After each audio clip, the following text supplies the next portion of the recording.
It's the 50th anniversary of the Summit Series. Paul Henderson, Ron Ellis, and Yvan Cournoyer take us through that incredible moment in Canadian sports history. Joe Tilley's Great Canadian Sports Show coming up!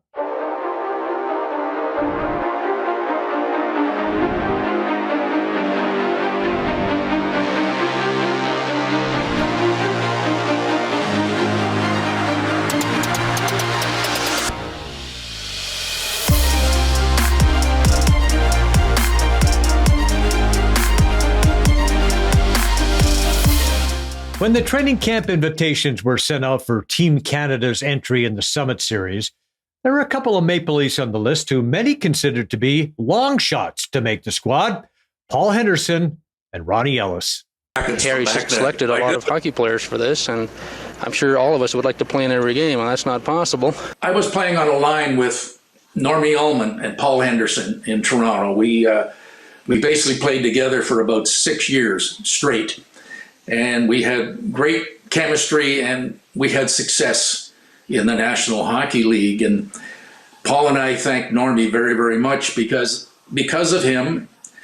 Normie was an all-star before he came to Toronto. But because of Normie, Paul and I believe, we were sort of at the height of our careers, 26, 27, 28 sort of age. And Paul and I got invited to training camp. And when they called me, they basically said, "Ron, we'd love you to come to camp. We have to invite about 35 guys so we can have inter-squad games," because this was the month of August, Joe. Month of August, there was no one to play. And they said, because of that, we're going to make sure everybody plays at least one game. And I said, if I can play one game with my country, I'm coming. And so I arrive, and we look at the board the next morning after getting into the hotel the night before in downtown Toronto, and there was about 8 lines listed, and there was a line at the bottom, not too far from the bottom: Ellis, Henderson, and Clark. We didn't know what to think about that. Bobby was just coming into his own. He was still a young player, but he had really blossomed that prior year. And we weren't too sure, and just, okay, let's give it our best. But as it turned out, Bobby Clark was a young Norm Ullman. Very good on face-offs, good passer, good forechecker. So as I look back at it, why did this line have such success? I think it was because we didn't have to make any changes. We just played the same game we played in the NHL.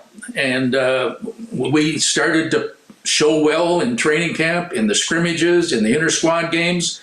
We were the best line. And anyway, as it turned out, we were named to start game 1 in Montreal. We put Bobby Clark together with Ronnie and I at the start of the season. And after the first practice, we went out and had a couple of pops. I think Labatt's made them, but anyway, they're Molson. And anyway, I said to them, let's really show these guys we can play hockey. I really would like to play in Toronto. My dad died in '68, and I said, I'm going to bring my mom down, and it would be great. And of course, Ronnie wanted also. And as it turns out, you didn't have to say much to Bobby Clark in terms of getting serious. And so when we went to training camp, we were, at best, we were 5th line, and at worst, we were 7th line. And so we went with a determination to get into the Toronto game. And the old saying, you never know when opportunity is going to knock, but the secret is to be ready. And so we worked our buns off. And 3 of us came to camp in pretty good shape, a lot more better shape than a lot of people. And Ronnie and I were really, really fortunate that we got him because he was just a younger Norm Ullman, a lot more aggressive, but a really good playmaker and a really good forechecker. So we didn't have that much of an adjustment. And then as time went on, we played the red-white game, get us some game. And our side won 5-3. I got 2 of the goals, and Clarkie got 1, and we had to play against Esposito's line. And it became obviously to us and everyone, we were one of the better lines in camp. And so as time went on, we knew we were going to play in Montreal. And we did play in Montreal. In fact, we were the only line that played all 8 games. And even in Montreal, Bobby and I scored, and we only had 1 goal scored against us near the end of the game. And so we put that hard work we put in, sure paid off. But we were fortunate, too, to have, because a lot of guys just couldn't find the right combination, playing with other people. And then, of course, a lot didn't like each other. And so trying to get along was really difficult. And so, anyway, it's all in the history books now, and I'm not changing a bit of it. We knew they were good hockey players, but it's just like in the NHL today. First place team plays a 20th place team. They're probably going to win most of those games. And I really felt that if their goaltenders really had a great game and ours had an off night, they might win a game. But when you look at the firepower, you start with Cournoyer, Esposito, Mahovlich, and then you got Hatfield, Gilbert, and Rattel, and you got Perreault and Martin, and so in our defense was just outstanding. And so I just didn't. I thought that the games would be close, but we would overpower them probably. After the first 4 games on home soil, the Canadian team found themselves down 2-1 with a tie. That led to Phil Esposito's plea to Canadian fans. Well, Vancouver definitely was the low spot in the series, no question about that. We didn't play well in Vancouver. We just didn't have our game. We win game 2 in Toronto. We tie game 3 in Winnipeg, which is a game we should have won, Joe. We were up 4-2. We let them score 2 quick goals with a couple of their young guys and ended up tied. If we had won that game, things could have been a lot different going into Vancouver, but that would have changed the whole series. And yeah, Vancouver was tough, and the flight back home to Toronto was very difficult for all of us. But our leader was Phil Esposito, no question about it. And we did hear afterwards what he said in his interview on the ice after the game, and he really spoke from his heart, no question about it. And I always felt that possibly the next morning at breakfast tables across Canada, fans might have been saying, look, our guys are trying.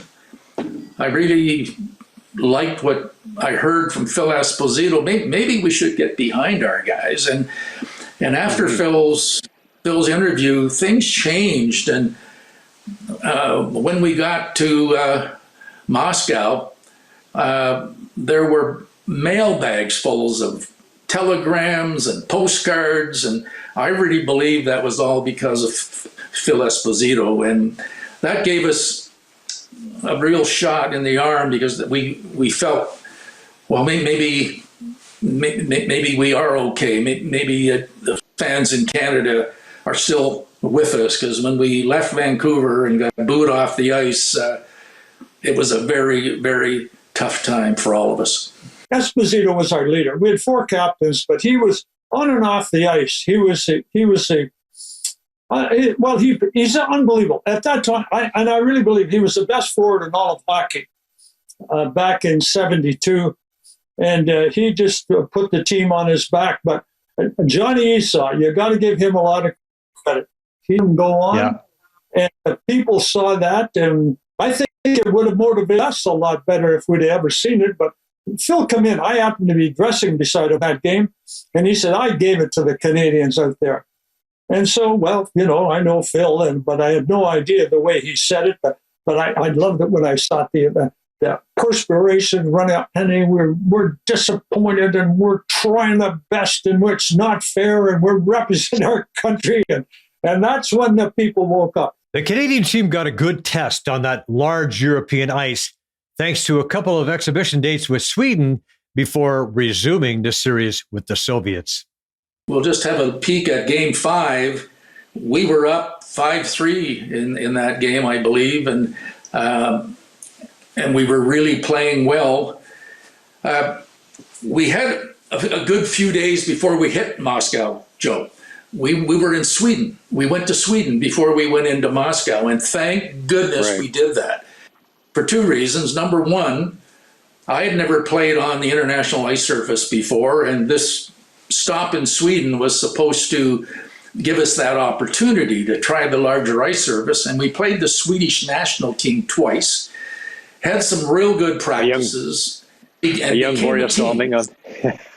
Young Borja Salming was there, and he was picked the Swedish player of the game, both games. But that's where we became a team, Joe. That's where we, in the beginning, we were an all-star team. You understand what I'm saying? We were an all-star team. We were supposed to win, even though we didn't have the chemistry. But by this time, we became a team, and the egos and all of that had to be left outside the locker room. The feelings we had about each other from playing against each other in the NHL, that all had to be left out in the locker room. The cliques were dissolved, and we were ready when we went to Moscow. We were very confident. And to get up in that first game, at Game 5, and lose that game was, wow, that was just such a setback for us. But I'll just share this with you. We all felt we played extremely well. We controlled the majority of that game. We made mistakes for about 5 minutes, and the Russians are known to score in bunches, and they did. And they end up winning that game. And I'll say this too, Joe, as we skated off the ice, there were 3,000 Canadian fans that made the trip. And they just so happened to be at the end of the ice where we skated off. And they stood up and gave us a standing ovation. They knew we played well. And I think they just wanted to make sure we understood that they're still with us, they're still behind us. But now, my friend Joe, we had to win the last 3 games. And I'll tell you right now, Joe, without those 3,000 Canadians coming to Moscow, I don't think we would have ever won that series. They were incredible. We lose the first game, played the third period almost shorthanded because of some bad goaltending. But anyway, we had to listen to the national anthem after the game. And so we're skating off the ice, and these 3,000 Canadians gave us a standing ovation. It was incredible. I can still remember.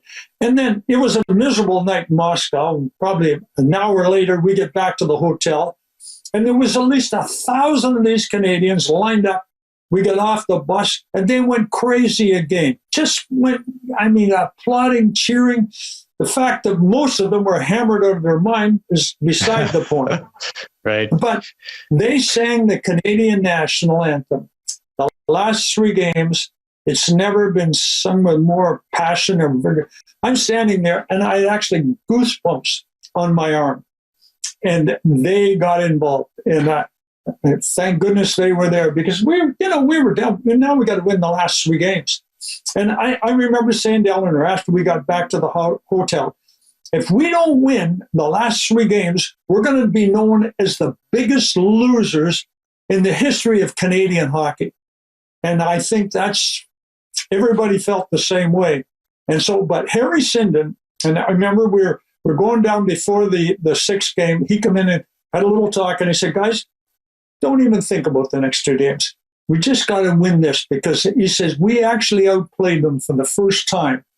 And I think we can win this game. So you guys go out there and win this game. If you win this one, we'll look at Game 7 and then Game 8. And that's exactly what happened. I had a good feeling when we left Canada and we were doing better. But we lost the first game in Russia. And I think if we not were in Sweden to get in shape and get used to on the big heights, because it's a very different than the smaller heights than we have. So we get used to the rink a little bit. But we lost the first game. They came back again, and Yakushev, and they had a very good team.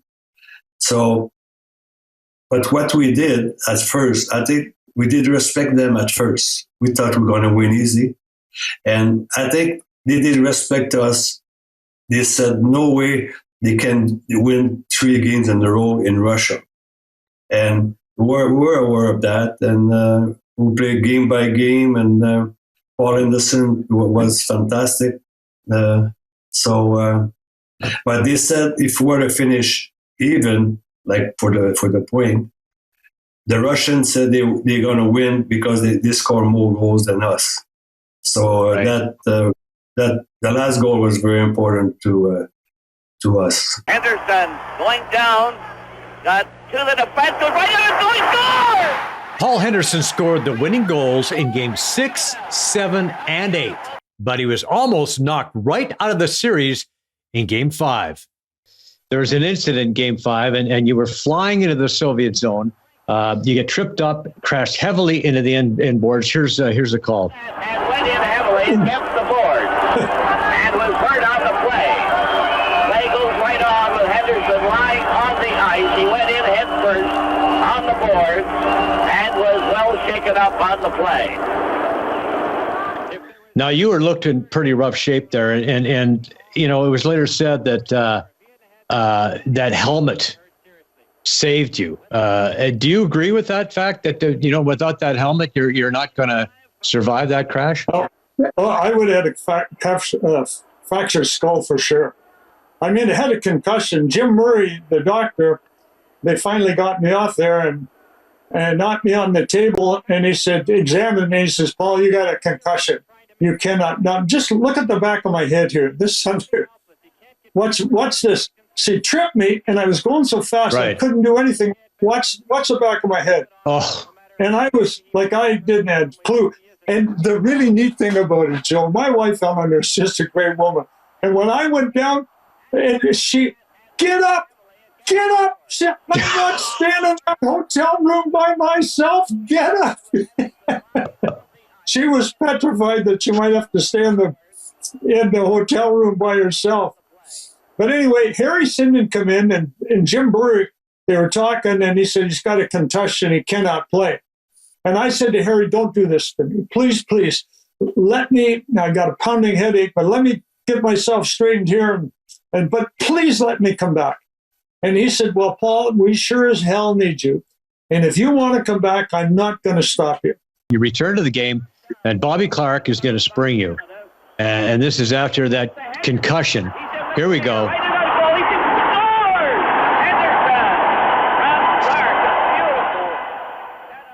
There you go.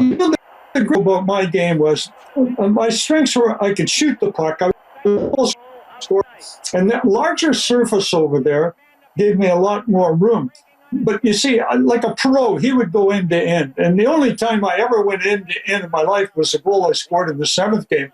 But you play with better players, they'll get the puck to you.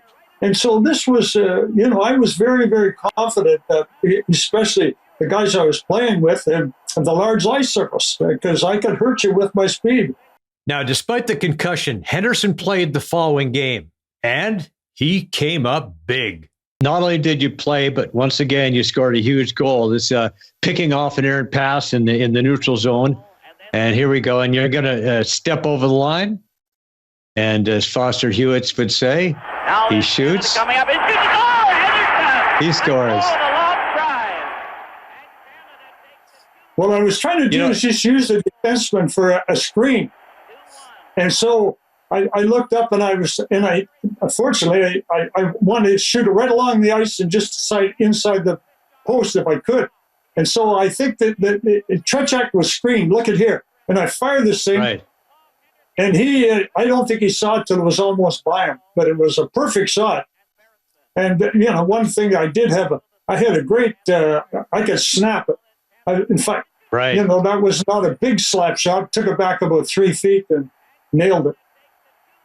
That was a goal scorer's goal, Paul. No doubt about that. And using the screen, setting it up nicely. I like that. There's a bit of an errant pass, that backhand lazy pass by the Russian defender, and you picked that shot off and you scored. And that was a big goal. It was a game-winning goal in game number 6. Kept Canada's chances alive in a 3-2 victory, which brings us to game 7. Now you're tied at 3 late in the game, and this is, of course, another must-win scenario. Canada has to win this game to have any chance of winning at all. And this was a beauty. This is just over 2 minutes left in the game. And this is the face-off once again in the Team Canada zone. And Henderson's going to get control of the puck. And we watch him go. Here we go. That's the first time I've ever beaten 4 people in my life. 4 Russians. Like a hot knife through butter. And beating the best goalie on the planet. I mean, that's pretty awesome. What would that feel like? Well, I tell you what, the sad part, I scored 7 goals. 6 of them were really nice goals. The only garbage goal was the last one. And, Foster, Henderson makes a wild stab forward and falls. Now, everybody wants to hear that, don't you? But then, I said to Eleanor after the game, Eleanor, I will probably never score a bigger goal in my life, because if I hadn't scored that goal, the last game means nothing. And 2 nights later, I score a garbage goal, and you got to be a real hockey fan to remember that 7th goal. But the last, even for a garbage goal, but was, when it was voted the sports moment of the last century, I'm not going to change anything. Henderson's famous goal in Game 8 couldn't have happened if Yvan Cournoyer hadn't popped home the tying goal just a few minutes earlier. Okay, so Phil Esposito gets in front to you. First chance is stopped. Here's a second chance. Cournoyer scores on the backhand. There you go. That was the goal that tied it. And, of course, it set up the winning goal by Paul Henderson. Nice job by Phil Esposito to say.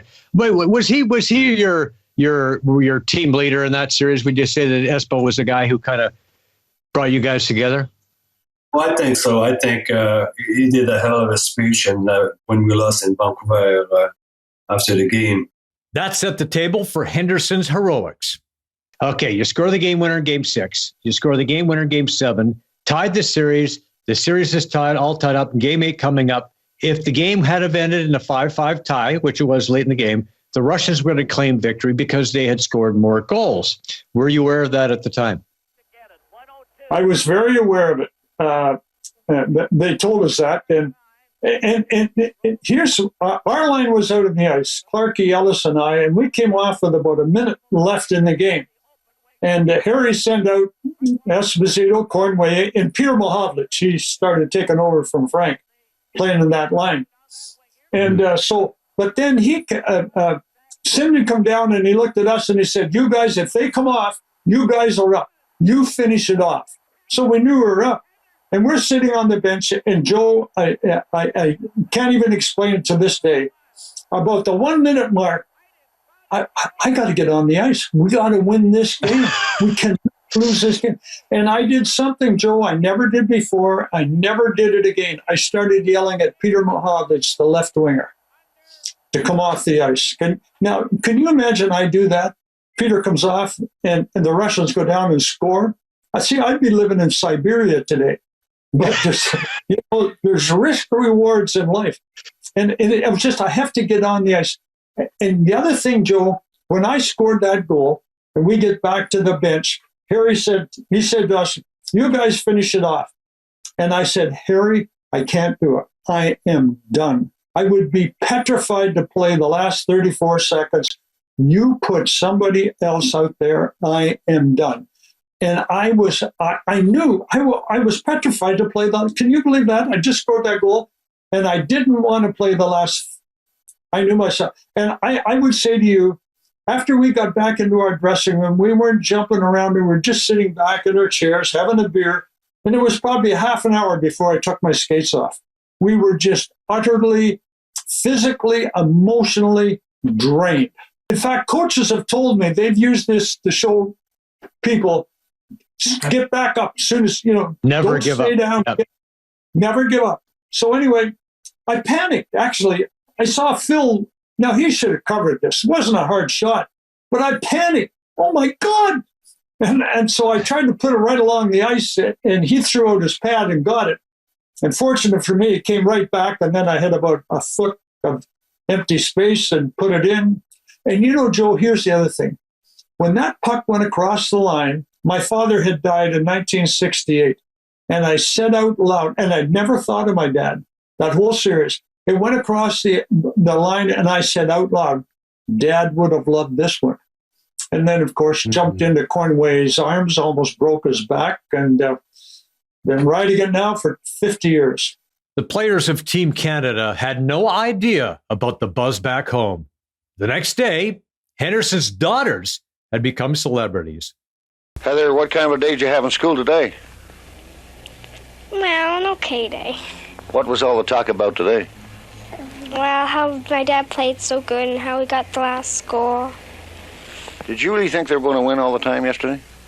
No, I didn't. Who scored that last goal, Jennifer? Paul Henderson. Who's he? My dad. Did you think it was a pretty good game? Yes. What about you, Jill? Did you like the game? Yeah. Who scored the goal? My dad. Now, the Hockey Canada team is all finished for a while. Who are you going to cheer for now? Maple Leafs. You think they're going to win? They better. What about it? What do you think? I think they're going to win, too. So bring back some memories. They're all in their 50s now. Yeah. The magnitude of Canada's win was starting to sink in. On the plane the next day, and we're head back to Canada, and we stopped in Montreal first to let off the Canadians, of course, and some of the American guys had connecting flights from Montreal. And what they did, they put us on fire engines, and we drove around the tarmac, and the fans were there cheering, and must have been 10,000 fans cheering, and we. As I said, they put us on these fire engines, and then we get back on the plane and head to Toronto. And it was pouring rain when we arrived in Toronto, and they told us we were going to go down to City Hall, and there were many, let's say 20,000 people waiting in the rain for us to arrive. And we had a chance to be introduced, and my brothers and sisters were out there getting soaked. So all of it was just a wonderful memory. But unfortunately, Joe, it was short-lived. The NHL training camps had already started, and the Maple Leafs gave Paul and I 2 days off, and we had to report to camp. Much more than a hockey series. It was one way of life against another. It was the bragging rights for the most powerful hockey country in the world. There were many, many factors involved. When the Russians initially said they're coming over to learn from the Canadians, wow, I think that proved to be not true. When we left Russia in the plane, when the plane took off, everybody get up in the plane and sing "O Canada." Try to get up in the plane when the plane just gonna go up. And I don't know what happened, but everybody went up and sing "O Canada," and they were coming back. After I come home, I said, if I ran a business and employed people, I would take them all over there and spend a week, and they would come back and they would have a total different attitude. And you know, I do a lot of speaking, and over the years, and I tell people about it. Man, we are so fortunate to live in Canada, and that's why I enjoy every day. You know, you only have today, and the secret is to enjoy it. And obviously, too, that when you can be a blessing to somebody else, when you can help somebody out and make their life a little better, that's when you feel good about it. Yeah, it's great to score a goal, but I'll tell you what, when you can help somebody else, it doesn't matter. Just even a smile, a word of encouragement, a hug. Some good advice from the man who gave us the greatest sporting celebration this country has ever seen. More sports when we come back. And the Cournoyer has it on that wing. Here's a shot. Henderson made a wild stab for it and fell. Here's another shot. Right in front of the score. Henderson has scored for Canada. Henderson right in front of the net. And the fans of the team are going wild. Henderson. More Joe Tilley's Great Canadian Sports Show coming up after the break.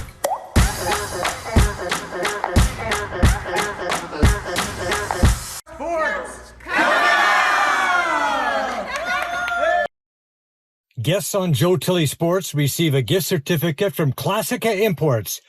Top of the line imported men's clothing. Check out the Classica Essential Collection now. Go to shopclassica.com. Addiction Rehab Toronto, Toronto's #1 alcohol and drug treatment center, saving lives, reuniting families. The only treatment center in the province to offer medical detox, treatment, sober living, and lifetime aftercare all in one place. Our unique and specialized programs are designed to equip our clients with the tools to successfully lead a life of dignity, respect, and purpose. Let us help save your life or your loved one's life. Call today for more information or to facilitate an intervention. 1-855-787-2424 or visit addictionrehabtoronto.ca. Joe Tilley Sports is brought to you by COSA, Central Ontario Standardbred Association, providing a united voice for harness horse people racing at Ontario tracks. Check out your benefits today at COSAonline.com and check out COSA TV on Facebook and YouTube for all the latest harness news and live action updates. Live racing year-round. Go to hpibet.com for all your wagering options. Become a member today, and your first bet is free. That's hpibet.com.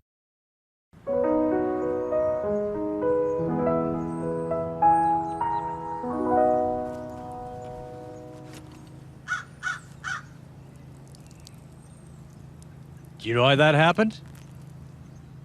You didn't fix your ball mark. The birds around here are very protective of the course, and when people don't take care of it, this is what happens. It's pretty simple. Just find your mark, fix it, and at least one other. Hey, look at the bright side. We're not up on the northern course. They've got bears and moose.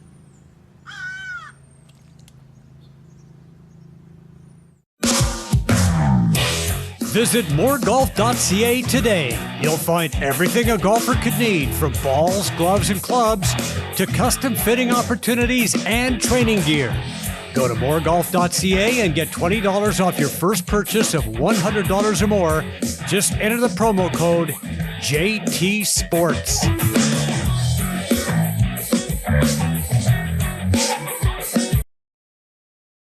This is the Excellent Sports Adventure, brought to you by Lycom. Looking back at some of this summer's big events, the 163rd edition of the Queen's Plate at Woodbine, and yes, on the preview show, our panel, Sandy Hawley, Don Lupel, and I were unanimous. We all picked the filly, Moira, named after Catherine O'Hare's character on Schitt's Creek, of course. The Minxter had the lead most of the way. Ironstone would make a move heading into the final turn, but watch out for Moira, with Rafael Hernandez aboard, coming hard on the outside, heading into the final turn. Let's pick up the call from Woodbine track announcer Robert Geller. Master dancing in denial and Shamateur. Kazushi Kimura on Ironstone, racing to the Minxter as they come down to the final quarter in the Queen's Plate. The Minxter, Ironstone, and here comes the filly, Moira, and she's exploding down the outside, and in the blink of an eye has raced to the front, and it's Moira out in the lead 2 lengths. Racing home is Hall of Dreams down the outside, but the mighty filly has devastated them, and the 163rd Queen's Plate is a big win for Moira. She is stunning, wins 6 lengths. Hernandez, with his second Queen's Plate victory, trainer Kevin Attard finally breaks through and racks up his first win in Canada's biggest race. Hall of Dreams was second, followed by Plate Trial winner Sir For Sure. The time of 2 minutes and 1 second and 4 was a track record for 1.25 miles. You want to get out of the horses in front of you, so you just move out. She gave me everything. She gave me another gear when you turn for home. She was unbelievable. Thank you, X-Men Group. Here, Mr. Kevin. He do the all job. Unbelievable. Thank you for the opportunity. Let me ride this unbelievable filly, and she's something else. Yeah, I've longed for this one for a while. I've been down this path with a few horses that I thought have had chances. Obviously, I was really excited today with this filly, but it's just such a hard race to win, and you don't know. this guy to my left, Donato. He's giving me a good opportunity. And the guy right there in the tan suit, he's taught me everything I know. And it's just a great moment, and I'm so happy right now. Yeah, he's a great dad, and he's very, very proud. Canadian Harness Racing's premier event, the $1 million Pepsi North America Cup from Mohawk Pebble Beach. The 1-2 favorite with Todd McCarthy in the buggy took the lead at the half, and he would never look back. Let's pick up the call from friend of the show, Ken Middleton. Bumper-to-bumper traffic in this Pepsi North America Cup, and they chase Pebble Beach to the head of the stretch, 3/4 in 1:22.3. And it's Pebble Beach coming off the turn, a 2-length lead on Beach Glass. I did it my way down the center. Forever Boy kicked off cover, Ron off cover as well. Deep stretch, and it's Pebble Beach who drifts slightly off the rail, but he's clear by 3. Second to the rail is Beach Glass. The Pepsi North America Cup, Pebble Beach in a romp. It's Pebble Beach to win by 3. Todd McCarthy gets it done with Pebble Beach. Noel Daly, the trainer, a time of 1:50 even. Beach Glass was second, followed by Frozen Hanover. Wow, Pebble Beach, that's some horse. Mark, it's so surreal, you know, and I'm speechless. I can't thank Noel enough for what he's done for me since I've come over here too, and he was a large part in helping me come over, and to win this race with him has just been unbelievable. And I was lucky enough to pick up this horse, early on, and he's just been an absolute pleasure. Yeah, he's got a wicked turn of speed, so I just said, as long as you're in the first half swinging in, I'd be happy. So. He wins $1 million race here tonight, and the future is still very bright. How about for yourself personally? Where does this rank? Oh, no, well, it's probably our biggest win. Mr. Muscleman won $1 million race up here, but, it's good to have a pacer. I've never won a big race with a pacer like this. So, yeah. The Blue Jays underwent some changes this summer. Manager Charlie Montoya was given the golden handshake, replaced by bench coach John Schneider. Maybe helped them solidify their hold on a wild card spot. A couple additions helped seal up some holes in bullpen. Let's hope they can make some noise come playoff time. The Argos have managed to stay on top of that very weak Eastern Division in the CFL. The big story in the league, of course, was the play of Canadian quarterback from Oakville, Nathan Rourke, who was setting all kinds of records until he went down with that foot injury. Of course, the Lions are hoping Rourke will be healthy come playoff time. Well, the future looks bright for Toronto FC after grabbing a pair of Italian nationals. Lorenzo Insigne and Federico Bernardeschi have been awesome. Another major for Canada's Brooke Henderson this summer. A solid year for Canadian golf. Here's our shot of the week. God damn it. 4!